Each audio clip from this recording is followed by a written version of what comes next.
और इस वक्त एक बड़ी खबर आपको बता दें, हरियाणा में कांग्रेस और आम आदमी पार्टी के बीच गठबंधन की बजाय कड़वाहट दिख रही है। दरअसल पार्टी के सांसद संदीप पाठक ने कहा कि आम आदमी पार्टी हरियाणा चुनाव लड़ने को तैयार है। हरियाणा में सभी सीटों पर आम आदमी पार्टी चुनाव लड़ेगी। जेल से छूटने के बाद केजरीवाल प्रचार करेंगे। आम आदमी पार्टी को कमजोर समझने वाले पछताएंगे। संदीप पाठक ने यह कहा है कि जेल से छूटने के बाद केजरीवाल प्रचार करते हुए दिखाई देंगे। हरियाणा विधानसभा चुनाव को लेकर यह खबर इस वक्त की कि आम आदमी पार्टी चुनाव लड़ने को तैयार है और इस बीच हरियाणा में कांग्रेस और आम आदमी पार्टी के बीच जो गठबंधन होना है उसकी बजाय अब कड़वाहट देखने को मिल रही है, क्योंकि सभी सीटों पर आम आदमी पार्टी चुनाव लड़ने की बात कह रही है। हम पूरी तरीके से तैयार है, पार्टी के ऑर्डर का वेट कर रहे हैं। वर्ड गो मिलते ही हम सारा अनाउंस कर देंगे। हम हर सीट पर, हर जगह पर पूरी ताकत से चुनाव लड़ने के लिए तैयार हैं और जो भी हमें कमजोर आंकेगा वो भविष्य में स्वयं पछताएगा।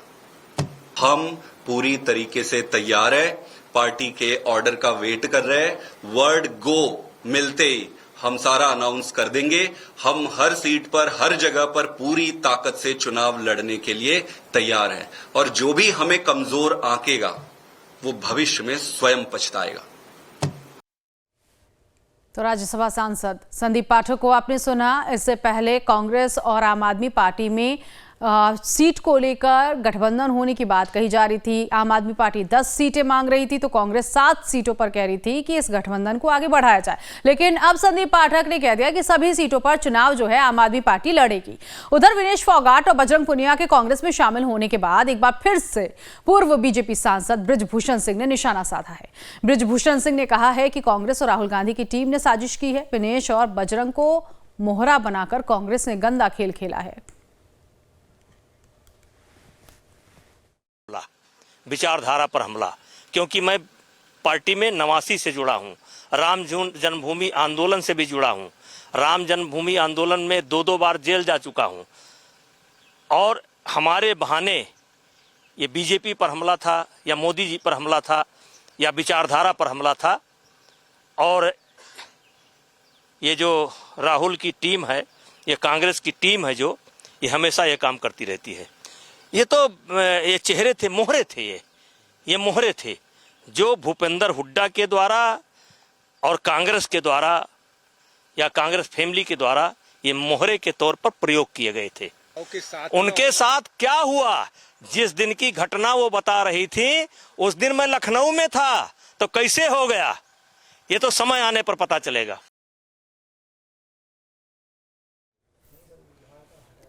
उधर कांग्रेस प्रवक्ता पवन खेड़ा ने बृजभूषण के बयान पर पलटवार करते हुए कहा कि सारे गलत लोग बीजेपी में हैं और कांग्रेस में वो लोग शामिल हैं जो अन्याय के खिलाफ लड़ना चाहते हैं। अगर किसी के साथ बुरा होता है, कोई अपराध होता है, वो किसी राजनीतिक दल की मदद लेता है और वो राजनीतिक दल उसकी मदद करता है उस मुद्दे पर, तो क्या गलत है? यही काम है हम लोगों का। अजीब सी बात है, हैरानी की बात है कि जितना गलत करने वाले लोग वो भाजपा के साथ खड़ा है और जिनके साथ गलत होता है और उस गलत के खिलाफ वो लड़ना चाहते हैं वो कांग्रेस के साथ खड़े हैं। सब पूरा देश देख रहा है कौन किसके साथ खड़ा है। 6 पहलवानों ने कंप्लेन की है, कोई एक ने नहीं की थी बृजभूषण शरण सिंह के खिलाफ। 6 पहलवानों की कंप्लेन।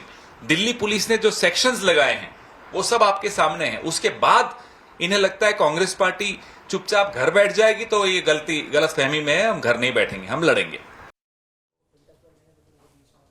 उधर हरियाणा से कांग्रेस विधायक रेणु बाला ने कहा कि बीजेपी सिर्फ बेटी बचाओ का नारा देती है लेकिन बेटी का सम्मान करना नहीं जानती। हमारे संवाददाता कमलेश सिंह के साथ खास बातचीत में रेणु बाला ने आगे क्या कुछ कहा है, सुनवाते हैं आपको।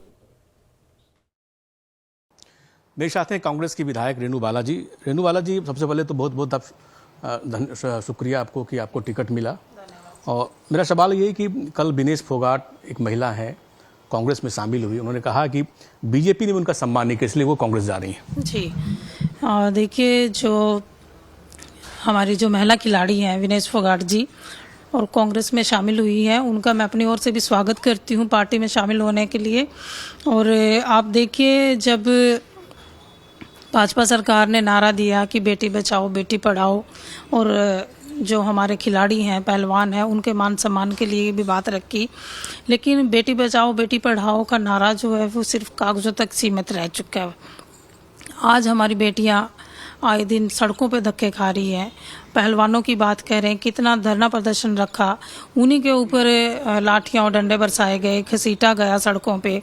तो भाजपा का जो ये नारा है बेटी बचाओ बेटी पढ़ाओ का, ये तो मैं कहूँगी कि सिर्फ वैसे नाम के लिए दे रखा है। आज हमारी बेटियों की बात करें, और जो हमारी खिलाड़ी बेटी जो बहन है वो कांग्रेस में शामिल हुई है, और ये सच भी है, हमने सभी जो खिलाड़ियों का, चाहे वो बेटियों का, मान सम्मान पूरा कांग्रेस पार्टी ने किया है, और हर धरना प्रदर्शन में अपनी बेटियों का सम्मान किया, उनका साथ दिया है, सपोर्ट किया है। और भाजपा सरकार ने कहाँ पे खिलाड़ियों का किया, बेटियों को धक्के दिए गए, सड़कों पे घसीटा गया। तो मैं कहूँगी कि भाजपा का ये नारा तो विफल है।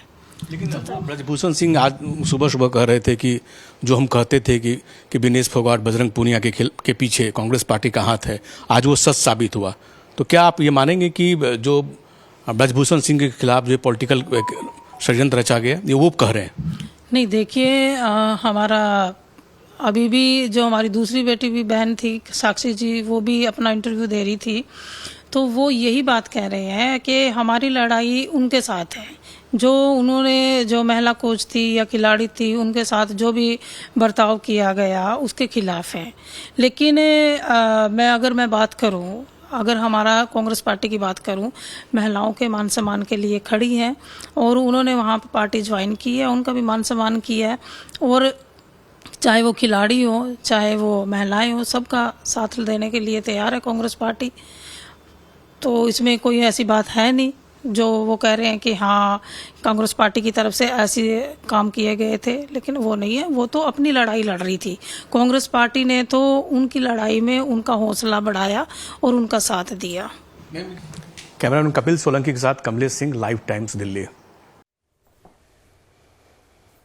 तो हरियाणा में चुनाव का माहौल है, सभी पार्टियां जोर आजमाइश में लगी हुई हैं, जनता को लुभाने की कोशिशें जारी है। ऐसे में जनता का क्या मिजाज है? हरियाणा के लाडवा सीट से इस बार सीएम सैनी मैदान में है, वहां के जनता का मूड क्या है, आइए जानते हैं।